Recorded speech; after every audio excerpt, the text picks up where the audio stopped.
Hello everybody, thank you for staying with our channel and another small town in England, St. Ives. St. Ives has everything you need for a holiday in Cornwall. Beaches, stunning views, great surf, and a lot of restaurants, small interesting shops. Anyway, it is just a pleasant city to spend your vacation here.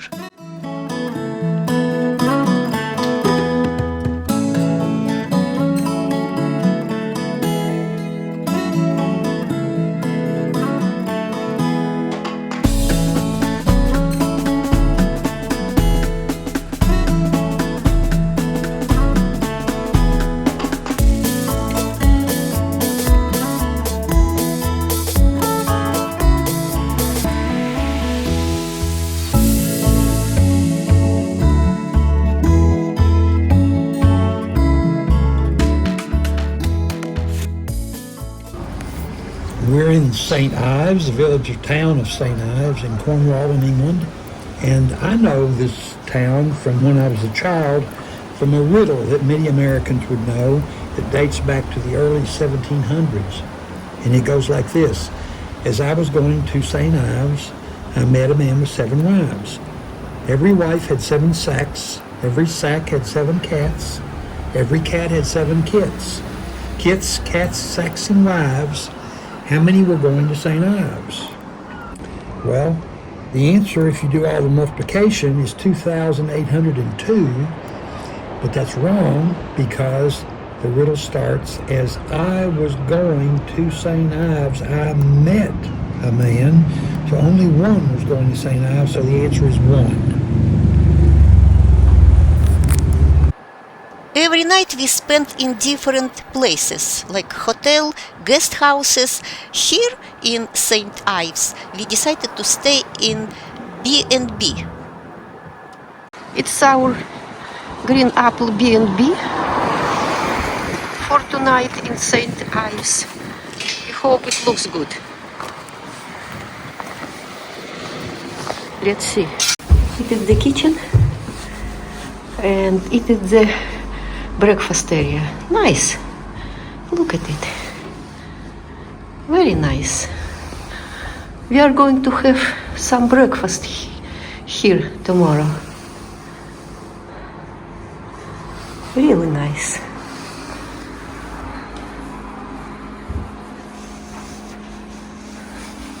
And let's look at our room.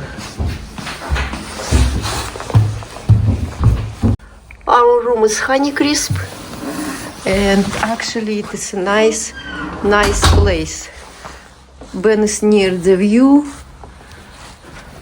from our room. Look at it.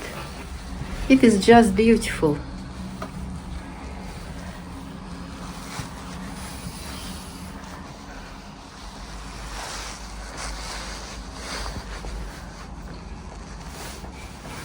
It is the picture of St. Ives. Cold. And look at the bathroom. It is big.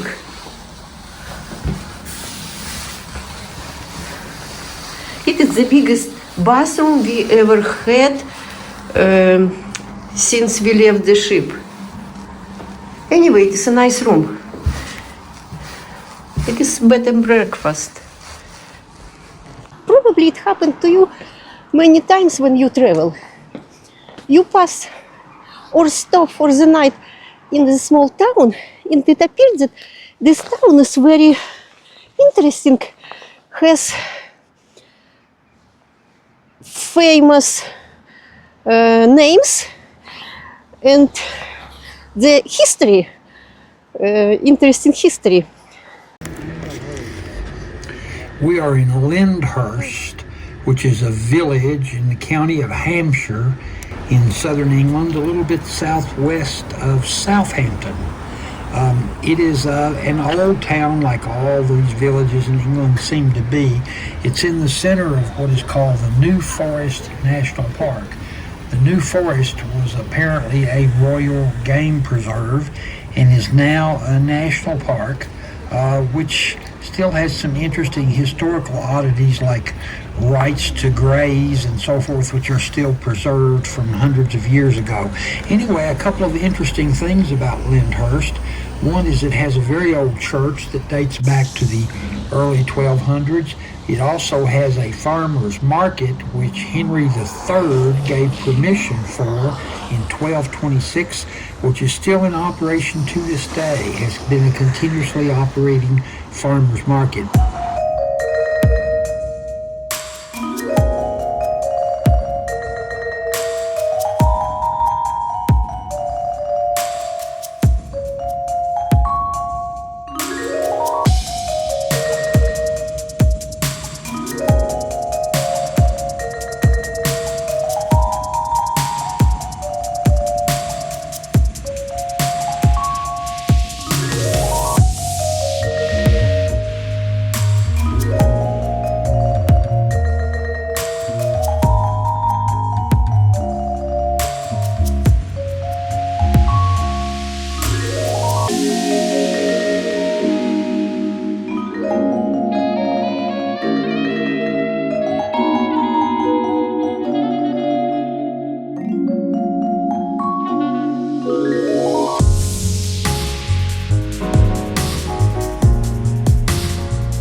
Like every town or village in England, this town has a cathedral, the Church of Saint Michael and All Angels.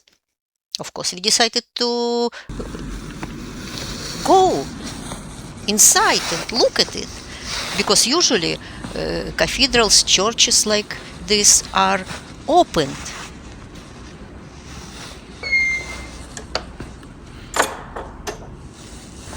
It is in the church, in the small town.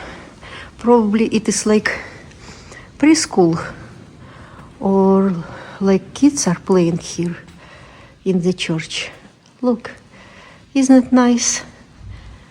And it is a big church, big and beautiful.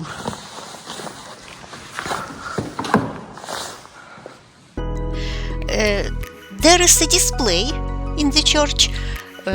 You can read about the history of Lyndhurst, and there we discovered that the name of Lyndhurst is connected to Alice's Adventures in Wonderland. But perhaps the most interesting thing about this particular town is that it's where Alice Little spent most of her adult life, I think, and is actually buried here. She was the inspiration for Lewis Carroll's Alice's Adventures in Wonderland. And apparently how it happened was Charles Dodson, who was the real name of Lewis Carroll, the author of Alice in Wonderland, became acquainted with Alice Little's parents and became a friend and sort of an elder brother kind of thing to the children of the little family, of which there were several. And eventually he would take the children out on trips, on boating trips on the river, and out to go hiking in the fields or whatever, and he would tell them stories that he made up to entertain them. And one of those stories, which he told to Alice and her sister, I think, was a story of a little girl named Alice who fell into a hole in the ground and met a rabbit and had all sorts of wild adventures. Alice asked him to write that down, which he subsequently did, and that became the book, Alice in Wonderland. So One of the interesting things about where we're staying here is this. It is the home, so to speak, of the book Alice in Wonderland.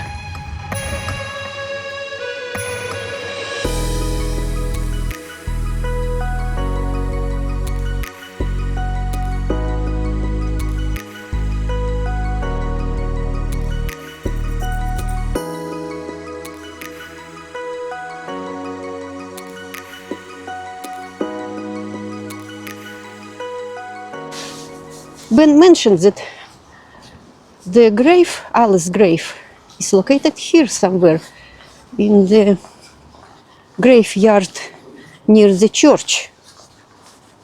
Let's see. Maybe it is here.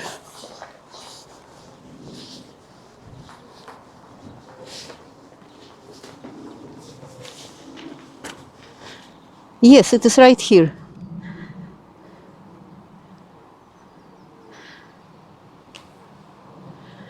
It's her grave.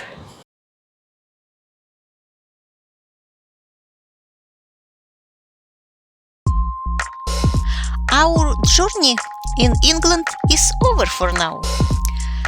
It is our last video from this country. But what is next? We will see. I hope it will be a very interesting place for us. Okay, see you in our next video.